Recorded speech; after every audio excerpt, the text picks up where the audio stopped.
हमारे साथ बिहारीगंज विधानसभा के प्रत्याशी आलोक कुमार जी है, जिनसे बातचीत करेंगे। बिहार विधानसभा चुनाव नज़दीक है। नवंबर से दिसंबर माह में इस विधानसभा चुनाव को जारी किया जाएगा और बिहार विधानसभा की सरगर्मी तेज हो चुकी है। सभी पार्टियां में खलबली मची हुई है और पार्टी युद्ध स्तर तक क्षेत्र में जाके तैयारी में जुटे हुए। हम खास बातचीत करेंगे आलोक कुमार जी से, इनसे बातचीत करेंगे कि आपकी बिहारीगंज विधानसभा की मूल समस्या क्या है। हमारे चैनल में आपका बहुत बहुत धन्यवाद। धन्यवाद आपको भी। देखिए, मूल समस्या का जहाँ तक है तो यहाँ पे समस्या ही समस्या है। बिहारीगंज विधानसभा को आज से नहीं, मैं 2021 से पूरे क्षेत्र का भ्रमण किया हूँ और जहाँ भी गया हूँ वहाँ पे गरीबी, बेरोजगारी, गांव में युवा नहीं दिखेंगे आपको। चिकित्सा व्यवस्था बहुत ही ख़राब है।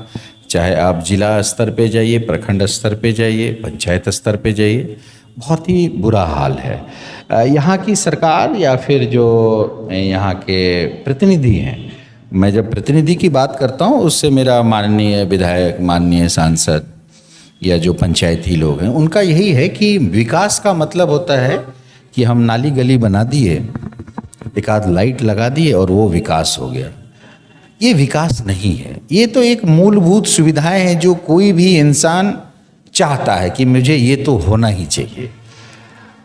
अगर मैं विकसित बिहार की बात करूं, जो हम लोग अभी बिल्कुल भी नहीं है, सबसे पिछड़े राज्यों में हमारी गिनती आती है, तो विकसित बिहार का मतलब होता है कि यहाँ पे शिक्षा की व्यवस्था टॉप क्लास हो, यहाँ के लोग बाहर पढ़ने ना जाएं, पढ़ाई की जो व्यवस्था होती है, स्कूल इंफ्रास्ट्रक्चर, आपको पुस्तकालय, किताबों की व्यवस्था वो बेहतर होनी चाहिए। चिकित्सा के लिए अगर कोई गांव लेवल पे आदमी बीमार पड़ता है तो उसको ठीक है, गांव में नहीं हुआ, ब्लॉक में नहीं हुआ, एटलीस्ट ज़िले में उसको सुविधा चाहिए, क्योंकि हर किसी के लिए ये मुमकिन नहीं है कि आप गांव से पटना चले जाएं। पटना में भी आपको मालूम है कि अगर कोई भी पेशेंट जाता है तो उसके साथ क्या होता है। तो ये दो चीज़ें हो गई। सबसे बड़ा जो मैं आज के टाइम में देख रहा हूँ, जो मुझे बहुत ही बेकार लग रहा है, वो ये है कि पलायन हर किसी के समाज में, हर किसी के घर से हुआ है। ऐसा नहीं कि खाली गरीब लोग ही जाते हैं। ये प्रशांत भैया कई बार बोल भी चुके हैं कि पलायन हर किसी के घर से हुआ है, चाहे वो अमीर है, गरीब है, अगड़ा है, पिछड़ा है, पुरुष है, महिला है, कोई भी वंचित नहीं है। पलायन इसलिए हो रहा है कि उसको यहाँ पे जो 2 वक्त की रोटी है वो भी नहीं मिल पाती है, तो उसके लिए उसे बाहर जाना पड़ता है। ये सारी समस्याएं हैं। पलायन रोकने के तरीके भी हैं। अब अचानक से तो नहीं होगा, लेकिन इमीडिएट इफेक्ट आपको ऐसा दिखेगा कि हाँ, पहले ये था अब ये, एक बहुत बड़ा आपको गैप दिखेगा। पहले ये था अब ये हो रहा है। तो जनसुराज की जो सरकार बनेगी, जो हमारी सोच है, अगर मैं उसकी बात करूं तो बहुत बड़ा चेंज आएगा अगर जनसुराज की सरकार बन गई। अभी देश को आज़ाद हुए 78 साल हो गए। कई साल कांग्रेस राज किए, कई साल आरजेडी राज किए, कई साल नीतीश कुमार अभी राज कर रहे हैं। ये लोग पलायन नहीं रोक पाए और जनसुराज कैसे पलायन रोक देंगे? देखिए, पलायन नहीं रोक पाए, वो इसलिए नहीं रोक पाए क्योंकि उनसे मंशा नहीं थी उनकी कि हम यहाँ के टैलेंट को, यहाँ के मैन पावर को, यहाँ के वर्कफोर्स को हम अपने यहाँ यूटिलाइज कर सकें। इसके लिए पलायन नहीं रोक पाए। अब जो अगर वो बात भी करते हैं पलायन रोकने की, तो वो जनसुराज की ही व्यवस्था है, उसका ही कॉपी करके अब वो बोलना चालू कर दिए। पलायन रोकना मतलब पहले तो आप बुद्धि का पलायन रोकिए, पैसे आपके पास आएंगे। यहाँ जो बैंकों में पैसा है, हम आप बाकी लोग जो बैंक में पैसा जमा करते हैं, वो पैसा यहाँ से किसी और राज्य में चला जाता है। इसलिए आपको यहाँ पे लोन इजीली अवेलेबल नहीं है, इसलिए आपको सस्ते दर पे कर्ज नहीं मिलता है। तो मैं जब इसकी बात करूं, पलायन की बात करूं, तो पलायन सबसे बड़ा फैक्टर ना होते हुए भी सबसे बड़ा फैक्टर है। इसलिए बड़ा फैक्टर है क्योंकि यहाँ से आपने टैलेंट लेकर बाहर चले गए, वहाँ पे लोग 7,000, 8,000, 9,000, 10,000 रुपये जो मजबूरी में जाते हैं, मैं उनकी बात कर रहा हूँ, वो लोग जाते हैं, उनकी स्थिति ठीक नहीं होती, यहाँ परिवार का भी हालत ख़राब होता है। कभी बड़े बुज़ुर्ग अगर उनके साथ कुछ हो गया, या उनकी पत्नी है, बहन है, शादी है, ब्याह है, कभी कोई बीमार पड़ गया, कुछ भी हो गया, तो वो नहीं रहते और उस परिवार को बहुत बुरा लगता है। अगर वो 2 पैसे भेजते हैं, यहाँ पे उनका खाना खर्चा चलता है।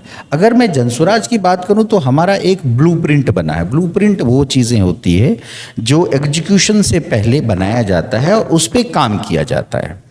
उस काम को तैयार करने के लिए एक रिप्रेजेंटेटिव स्केच तैयार होता है कि अगर हम यहाँ ये काम करेंगे तो वो कैसा होना चाहिए, उसका आउटपुट कैसा होता है, उसके लिए रिसोर्सेज क्या लगेंगे। तो जनसुराज ने तैयारी की है।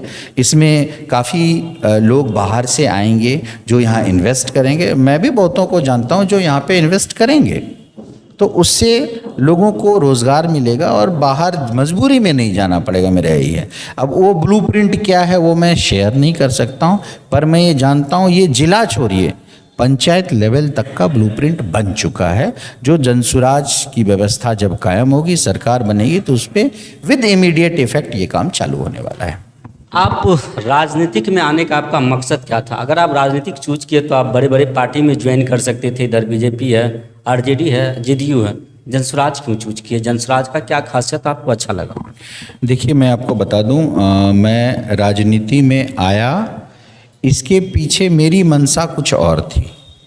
जब मैं चिराग पासवान जी का बिहारी फर्स्ट मिशन देखा, सुना उसके बारे में, मैं मिला भी हूँ चिराग जी से, कई बार हमारी बातें भी हुई हैं। राजू तिवारी जी से भी मैं मिला हूँ जो यहाँ के प्रदेश अध्यक्ष थे। तो मेरा एक यही था कि मैं अपने गांव को ऊपर लेके जाऊँ, क्योंकि मैं जहाँ पे काम करता था वहाँ मैं बहुत सारे गांव में, क्योंकि मैं बड़े बड़े प्रोजेक्ट्स लगाता हूँ, फैक्ट्रीज़ बनती है, तो शहर में तो बनेगा नहीं, तो वो शहर से दूर बनेगा। जब मैं शहर से दूर जाता था तो लगता था यार ये व्यवस्था जो यहाँ पे हो रही वो तो हमारे यहाँ भी हो सकती है, क्योंकि यहाँ पे मजदूरों को बाहर से लाया जाता है।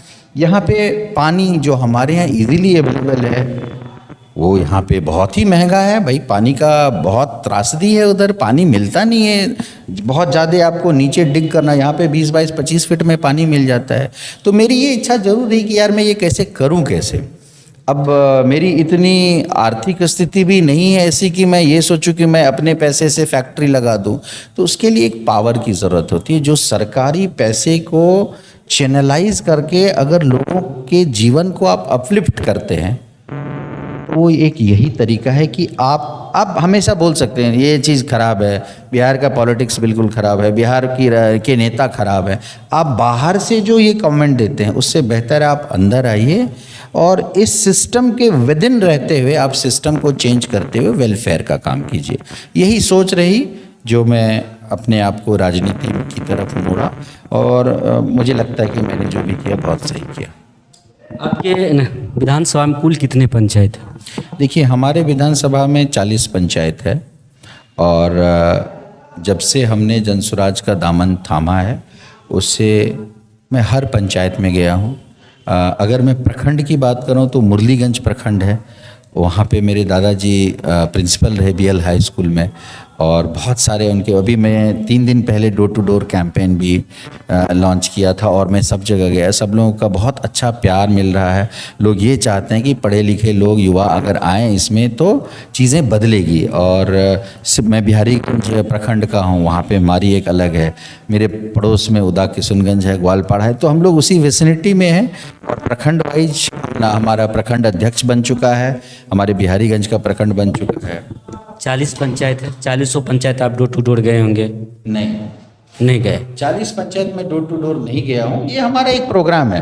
पहले हमने प्रखंड स्तर पे बैठकें की, वहाँ पे 250 लोगों की टीम बनी हुई है, उनके साथ घूम रहे हैं। 40 के 40 पंचायत में नहीं गए। उस गांव से बिलोंग करते, उस विधानसभा क्षेत्र से बिलोंग करते, वहाँ की लोगों की आम समस्या क्या है? जो अभी तक जो मौजूदा वहाँ पे विधायक रह चुके हैं उन समस्या से वो अवगत है और उन समस्या को अनदेखी भी देख रेख कर रहे हैं। क्या प्रशांत किशोर जी के आने से वो सारी समस्या जो देखने को मिल रहा है वो समस्या कैसे निदान होगा? कैसे उन लोगों, आखिर वो लोग अभी भी गए थे तो बिजली का अभाव है, कितने लोग बेघर है, इंदिरा आवास नहीं है, प्रधानमंत्री आवास से वंचित है।